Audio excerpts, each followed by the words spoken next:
I'm Ian Jorgensen. I'm Mike Gamble. And I'm Nate Kinsel. And welcome to our Daytona weekend preview show. We're just going to be talking about the Truck Series, Xfinity Series, and the Cup Series race are going to be going to Daytona International Speedway this upcoming weekend. So let's start off with the Truck Series. Mike, I want you to handle this one, buddy. Trucks are my thing, boys. You guys know that, so we'll get right into it. So I'm really interested to see what happens in this race because I really do think this race could almost be like a microcosm of this season in the Truck Series. So we've got the Next Era Energy Tour 50. It's going to be a 100-lap race. Stage 1 will be 20 laps. Another 20 laps in Stage 2, and that'll leave the final 60 laps to decide the race. That last stage is going to be long. Oh, yeah. So, there's a lot of different storylines that could play out in this race. We've got a really hot rookie class in the Truck Series this year. We've got a bunch of teams looking to rebound from last year. And we've got a bunch of drivers that are just, looking to keep on from where they picked off last year. And we'll see what happens. So, look at this key rookie class. You got guys like Ty Majeski stepping in. Late model legend. We've seen him in NASCAR already. He's going to be in the 45 Nice Motorsports truck that obviously the Mellon Man had a lot of success in last year, was a championship favorite for. So I think he could have a good run. It's about time you got a full-time ride in NASCAR, man. Exactly. We got Derek Kraus in the number 19 McNally Hilgeman Racing truck. That's going to be fast. The former K&N champion right there, literally dominated that series. I'm excited to see what he's going to be able to do. Yeah, right. And that truck has DGR Crosley backing too. It does. So they're going to have some speed. It does. Then we've got KBM is reloaded with 2 rookies. We've got Christian Eckes and Rafael Lassard are both coming to the 18 and the 4 trucks respectively. Obviously that whole team and both those drivers looking to get on the right foot in 2020. Oh, yeah. It's pretty well documented how Kyle Busch felt about his truck team last year, looking to bounce back this year in a big way. Exactly. Right. Then we've also got Zane Smith coming in this year. He's going to be in the 21 truck. Obviously Zane Smith ran a bunch of races with Junior Motorsports, ran a little bit I think in the Truck Series last year at times. Yep. Looking to really make a big name for himself in a much more steady kind of ride this year. And like we said, we got some teams looking to rebound. My boy Ben Rhodes was poised to be into the playoffs on points, kind of fell apart at the end of the year. I don't think that's something that's going to happen twice to a team with Thor Sports quality and his driving quality. Yeah. He's got one of the best spotters in the game in TJ Majors. I think they're going to bounce back in a big way, and what better way to do that than start up big at Daytona? Exactly. Right. And then we've got, Johnny Sauter, his teammate in the 13, a guy that's a perennial championship favorite, really early exit last year. I don't think that's something you're going to see again from him. I think he's looking to bounce back, and he's the winningest active driver in the Truck Series at Daytona. Yep. Let's hope those engines can stay together this year. Exactly. That's going to be the big question. But there's one bigger question mark in my eyes. What happens with Todd Gilliland? Todd Gilliland going to the 38 truck, a brand new team, FRM coming over to the Truck Series. It's going to be interesting. Yeah. Running against his old team, KBM, where obviously him and Kyle Busch didn't exactly see eye to eye at times. It's pretty well documented, like we said. I think that's another big one. Yep. So that's going to be a big race. It's going to be on Friday evening, 7:30 Eastern, 6:30 by us. So, guys, who are you thinking? Who do you guys got as your picks? You start off, All right, Nick. so I'm going to go with the guy who ended last year on a hot note. I'm going to go with the 16 of Austin Hill. Austin Hill, defending winner of the spring Daytona race when he won that wreck fest where there was literally like 7 trucks left. Yeah. And he had a really solid year last year. He closed out just dominant on those mile and a half. He saw him get the win at Homestead, Miami to close out the year last year. Yep. I think it's going to be a really good year for Austin Hill, and I think it's going to start it off again going to victory lane and the World Center of Racing. All right. He had a great year last year. I think it's a good pick. Ian, what you got? Without a doubt. So for my pick, I'm going to go with Mr. Grant Enfanger. Last year at Daytona, he started 5th and finished 2nd. He's got 1 top 5, 2 top 10s, 1 pole with an average finish of 11.2 at Daytona International Speedway. So I got to go with my boy Grant. Grant Enfinger, he's a really good pick here. Yep. He's looked really good at plate races at times. Exactly. But I think he's going to be outshined by his teammate this year. Nobody is hungrier coming into the 2020 season than Johnny Sauter. Oh, yeah. Johnny Sauter having an early exit in the playoffs like we talked about. You know that's been festering. You know that's been something he's been thinking about since the fall and the winter time. Exactly. He's had all this time to think about it. He's going to come out looking for a punch. My pick to win that race is going to be Johnny Sauter. But guys, watch out for Spencer Boyd if you're looking for a long shot. He's already got a plate win at Talladega last year, and last year in this race he finished 4th. He's a guy, underfunded team, but almost like a David Reagan in the Cup Series, always finds a way to be up at the front in the plate races. Exactly. So keep an eye out on that Spencer Boyd machine. Oh, without a doubt. All right, so now let's run into the Xfinity Series. Nick, take it over. I'll be covering Xfinity Series this year for the Stock Car Spectacles. So to start off the year, this is really a year of new faces for the Xfinity Series. The big three have all moved up, so we got a bunch of new faces. Our rookies this year, we got Joe Graff Jr. He's gonna be doing a couple rides, most predominantly in the 08. We got Jesse Little coming up. Jesse Little's going to drive the 4 car, and then Riley Herbst and Harrison Burton are going to make up Joe Gibbs Racing. So that's going to be a really interesting field. And then we also have my boy Daniel Hemrick in the 8 car. He's going to be sharing that with Jeb Burton and Dale Jr. Yep. RCR's got a whole bunch of new guys like Mike Snyder's going to run a couple races for him. Cass Growl's going to run a couple races for him. Anthony Alfredo's going to run a couple races for him. And yeah, nobody's going to take the 00 this year, so Stewart House Racing is going to be predominantly Chase Briscoe. So exactly. A couple of new moves for them. So we're talking now NASCAR Racing Experience 300 from Daytona. Stage breakdown, 30 laps in the first stage, 30 in the second stage, and they're going to close out the 60 lapper. So for a total of 120 laps. Your defending winner last year was Michael Nett. He won this spring race last year. There's only 4 cautions in the race, but there's 13 lead changes. And before I really get in for guys to look out for, these are the guys that are in need of a rebound season. First, Brandon Jones. Jones, we all knew it last year. Brandon Jones did not have a good season last year.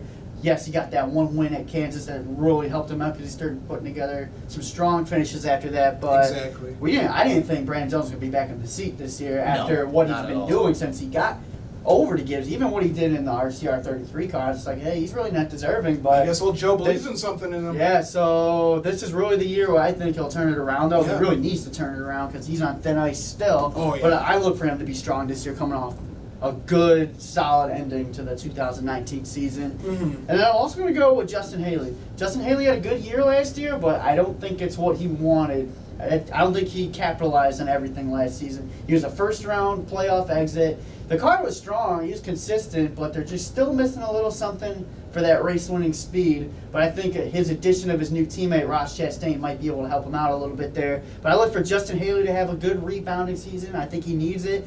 I think he might be a car who can get the victory lane. I think both of those quality cars, honestly, the 10 and the 11, have very good chances to make the Final Four going down into Phoenix because of the loss of that big 3, because who's really going to step up and fulfill those guys' shoes. So those 2 cars could easily be championship 4 cars. We'll just have to see. They're really consistent, but I look for wins out of this car this season for Justin Haley. They showed a lot of speed last year, and I think Justin Haley was a little bit outshined by his part-time teammates last year. He can't let that happen, though. Yeah. If he wants to have a rebound season, he can't be overshadowed by Ross Chastain and AJ Allmendinger when they're in the car. So, and then the last one that I look for who needs a rebound is just Junior Motorsports as an entire organization. 2 wins last year. Michael Annett won the first race, and then Justin Allgaier at Phoenix. But we all saw it, especially in the championship 4. Like the Junior Motorsports car was the slowest out of the 4. And it wasn't close. It wasn't even close. Like the raw speed for these Junior Motorsports cars are still missing. Yeah. So they kind of need to pick it up a little bit as an organization, because this is the chance now. The big 3 are gone. Step up and be that top organization in the NASCAR Xfinity Series. And I think if they can build on their raw speed a little bit better, you got a good guy like Daniel Hemrick stepping into your race car, Jeb Burton stepping into the car, and then the boss man's gonna run a race. So I really look for, and even for Allgaier and for Gregson, I really look for some rebound years. I think we'll see more wins out of Justin Allgaier this year. I think we'll see Noah Gregson finally get to victory lane this year. I expect all 3 of these cars to win at one point. It's just, when is that going to happen? But I really think they need to step it up this year, because this is a big opportunity for them to fill the shoes of the big 3. Right. And then, so for this NASCAR Racing Experience 300, I got 5 guys I'm looking for in this race that stand out to me. Number 1, the Millen Man, Ross Chastain. He's got that aggressive racing style, and he won the July Daytona race last season. Mm-hmm. Number 2, Ryan Sieg. I look at Ryan Sieg because he's an extremely good restrictor plate racer. 4 top 10 finishes at Daytona. Best finish to 3rd back in 2016. Number 3, Michael Annett, defending race winner here, so I look for him to be strong again. Mm-hmm. Number 4, Justin Allgaier. He's got 2 top 5s, 3 top 10s in the last 10 races here at Daytona. What better way to get your season started off right, and then with a victory at Daytona.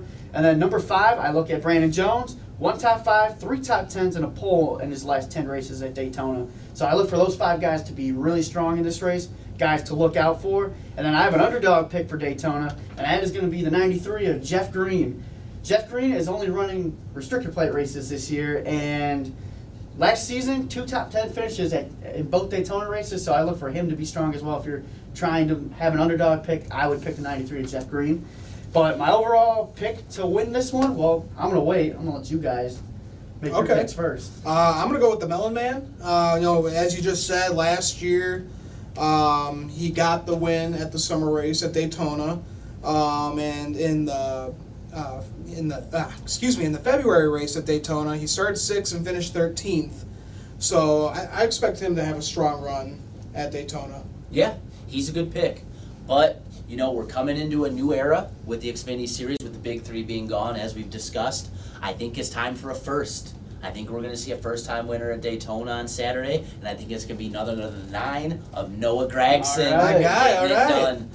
We talked about it the whole last third of the year last year. He was this close to getting that when he was knocking on the door. Yep. He's looked strong at plate races in the past. I think it's time for the 9 to get it done. I think it's time for Noah Gragson to check this one off the list. All right. Absolutely. I'm going to have to agree with Ian here. I am also going with Ross Chastain. I believe that aggressive driving is going to pay off for him if he doesn't make too many enemies and doesn't do anything stupid early, because I know the kid can drive on restricted plate racetracks. Yeah. He can drive on all racetracks. He's really strong on these restricted plate tracks. We saw that in the July race, but he got a little aggressive at times when he didn't really need to be, and then he kind of had a target on his back. So he definitely doesn't want to start 2020 off with a target on his back, but I don't think he's going to make many enemies, and I think COG Racing is in for another great day at Daytona with Ross Chastain going victory lane. Okay. All right. Yeah, it's a wonderful pick there. All right, so let's move into the Daytona 500 now, boys. The big race. Big dogs on the track. Oh, yeah. So this is a total of 200 laps. A stage breakdown. Stage 1 is 60 laps. Another 60 laps for stage 2. And then we'll end the race with 80 laps. Jimmy Johnson and Denny Hamlin are tied for the most 500 wins by active drivers right now with 2. And key rookies that you're going to want to look out for this year. It's going to be Cole Custer. He's moving into the 41 Stewart-Haas racing car, taking over from Daniel Suarez. We got Tyler Reddick, another of the big 3. He's taking over Daniel Hemrick's ride in the 8 RCR car. Christopher Bell, he's moving into the 95 Levine Family Racing car. And then we got John Hunter Nemechek moving into the Front Row Motorsports 38. And then some drivers that we want to look at might rebound this year. We got Jimmy Johnson. He's in his final season. He's been winless since 2017 at Dover. Brad Keselowski looking for a rebound this year. He won 3 races early in the season, got eliminated in the round of 12. It's been kind of a theme with him the past few years. So looking for him to kind of break off and get further into the playoffs. And then we got Chris Buescher. He's moving into Roush Fenway Racing, one of his old teams. He won them an Xfinity, Xfinity Series championship at the time. Xfinity Series. Yep. And so he's looking to make that team stronger because he hasn't had a win since he won at Pocono in 16 with the fog race. And then we're looking to Clint Boyer to have a big rebound season. He hasn't won since 2018 when he won at Martinsville, Michigan. So looking for him to have a big year, and it's just Stewart-Haas Racing as a whole to kind of rebound. Yeah, if we're talking rebound, that was the organization I was going to want to bring up, Stewart-Haas Racing. They were flat last year. Compared to what they were in the 2018 season, last year was nowhere near that, with only one of their drivers going to victory lane. I think this year they need to aim on all 4 of those cars getting back in victory lane, because those are 4 very capable race cars getting to victory lane. Exactly. All right, so the race starts Sunday at 2:30 p.m. Eastern, 1:30 p.m. on our side in the Chicago area. It's going to be on Fox. And so let's go into predictions. I want to hear your guys' first before I dig into mine. Alrighty. So, going into Daytona, we talked about in our preview show, the 12-car Ryan Blaney's already been off to a big off-season, adding Todd Gordon to the helm. I think he's already proven to be one of the better plate racers so far. coming off a huge plate win at Talladega last year. Oh, yeah. He's already had a Daytona dual win. He's already had a Daytona where he's led the most laps. Right. I'm going to pick my guy, Ryan Blaney, to get it done. We're picking him for a breakout year, and I think it starts at Daytona. Ryan Blaney in victory lane on Sunday. That's a very strong pick because Blaney is, like you said, very strong at those restrictor plate races. So what better way to start off with Todd Gordon and busting up that Harley J. trophy would be great. So for me, the heart in me, the fan in me wants to go with the 21 of Matt DiBenedetto, but the brain in me is thinking somebody else. You mentioned him. He's tied for most Daytona 500 wins among active drivers. That is number 11 of Denny Hamlin. Denny Hamlin, him and Daytona, they're just really good buds. Over Denny's career, he's got 2 Daytona 500 championships. He's got 8 top 5s and 9 top 10s in the Great American Race. Only 3 DNFs. Denny's really strong here. He really the last couple of years is when he really came to life here at Daytona. I think it was like from 2014 on is when he really started hitting his stride here at Daytona. So I got to go with the 11. I think he's going to go back to back. It's really hard to do when you back to back 500s, but I think Denny's going to get it done. Okay, yeah, that sounds good. That's a good pick there.